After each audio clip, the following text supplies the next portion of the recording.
Evelyn to Philip, V-mail dated April 10th, 1944. Precious Daddy, yippee! I hit a sort of jackpot today, receiving 4 letters from you. I had thought I had all the mail written in March, but I didn't. They were your letters of March 23rd, 25th, 28th, and April 3rd to make up for your London letter. In one of them, you were terribly disgusted with the mail situation, and I don't blame you in the least, sweet. I have been too. However, my mail has been arriving more regularly than yours. I hate to think of how I'd feel if I didn't get some mail at regular intervals. So you saw Madame Curie. I'm sorry you didn't care for it, 'cause I did. Perhaps I haven't seen enough movies to judge properly. I called Anne this morning after reading your most welcome letters, and that took quite a bit of time, and arranged to go to Broad Street with her.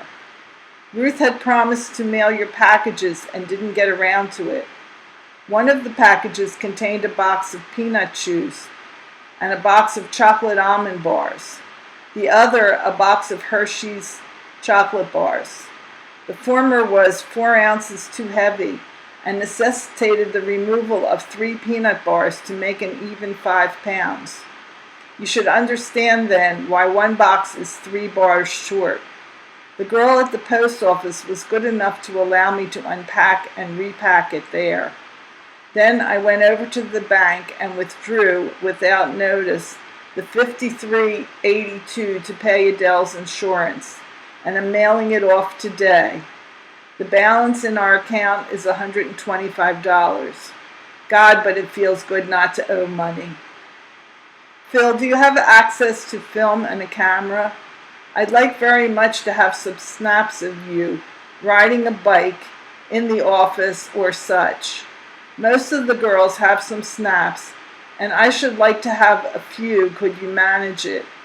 I would try to get you some film if you can borrow a camera. I'm anxious for a glimpse of my adored in his present circumstances, if you don't mind. We're having stormy, windy weather today, and it's not the type to induce me to walk to Claire Pruitt. I've got my fingers crossed for tomorrow. I'll definitely go one day this week, no matter what.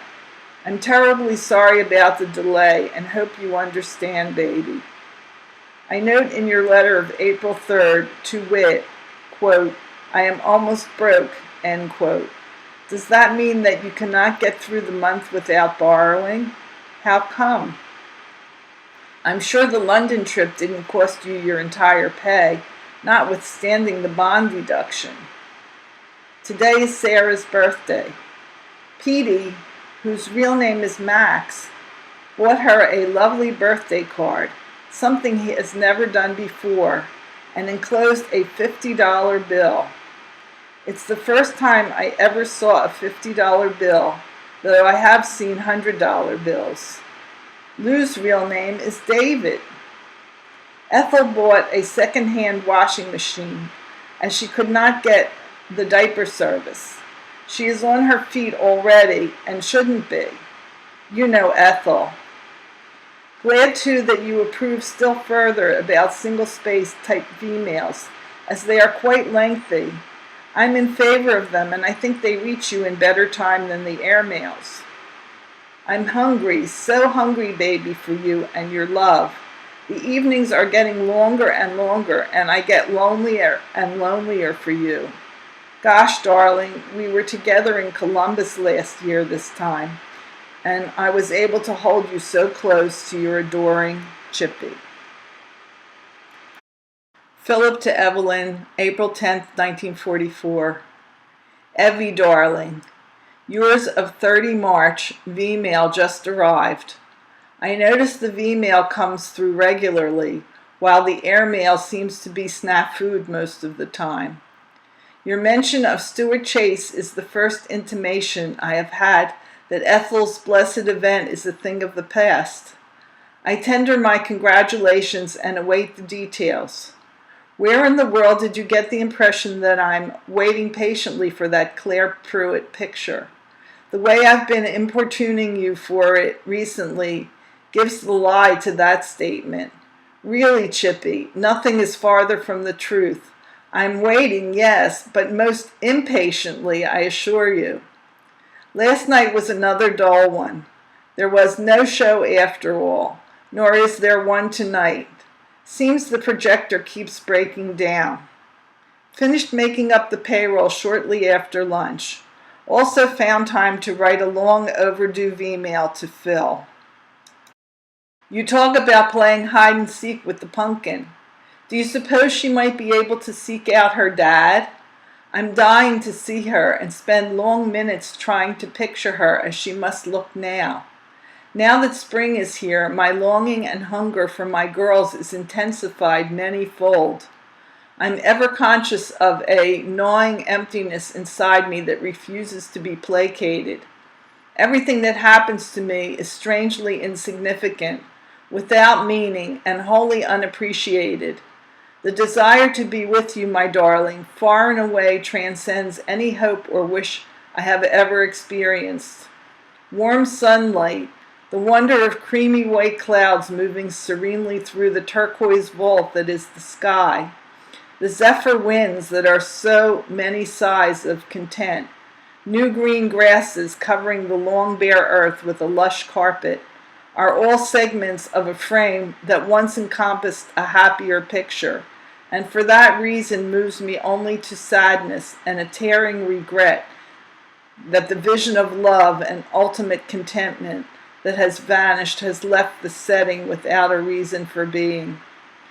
A rather long-winded sentence to impress on your woman's consciousness, sweet. The very simple and equally painful fact that I miss you like the very devil, to use a man's phrase.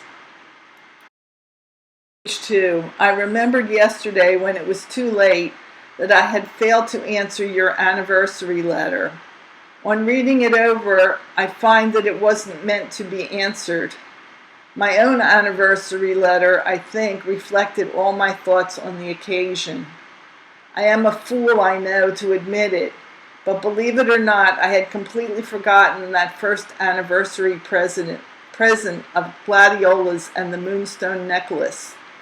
Frankly, I don't follow your reasoning that leads you to say the Army made a sentimentalist out of me.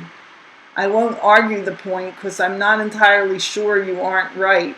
But if I am what you say, then I certainly got that way through 3 years of catering to your own leanings in this direction.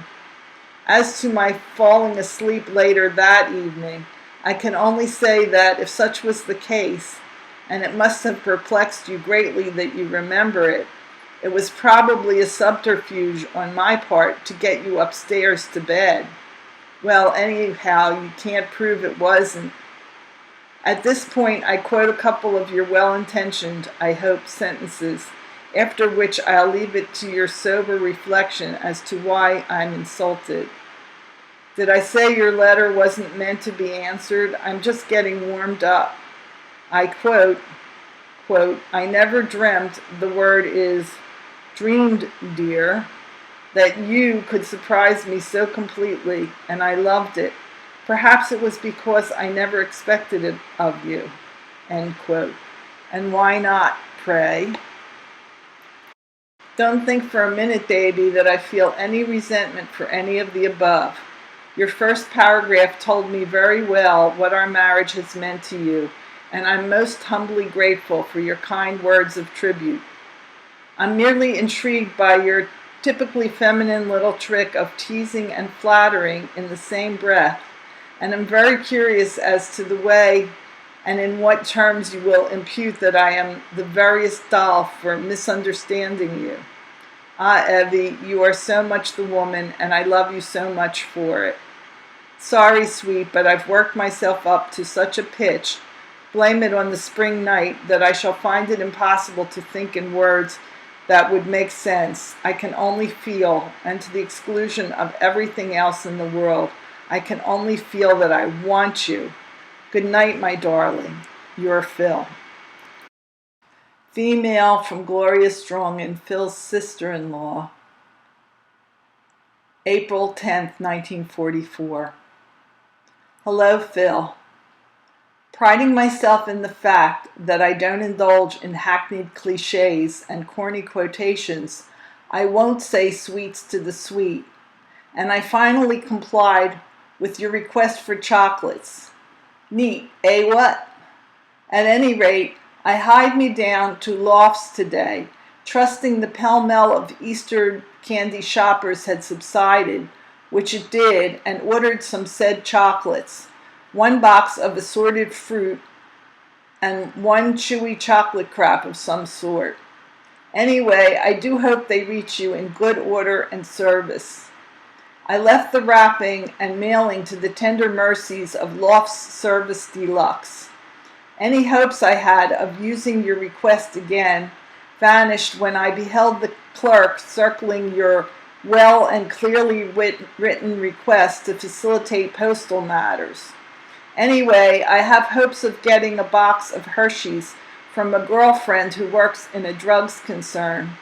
Do kindly request this for future reference. F says you have a sweetness for this stuff, right? Didn't think I had much to write when I started, which I haven't, but it sure takes me a lot of space not to write much, so we'll have to continue this on another sheet. To be continued, but you get this in sequence. Hello again. Get about 1 letter a week from Ev, and guess you're better informed of news on the Strong and Home front than I, judging from Ev's aerial letters. Of course, you heard about Ethel's new edition, so won't go into that. Was in Philly 2 weeks ago, and your wife's family looked well.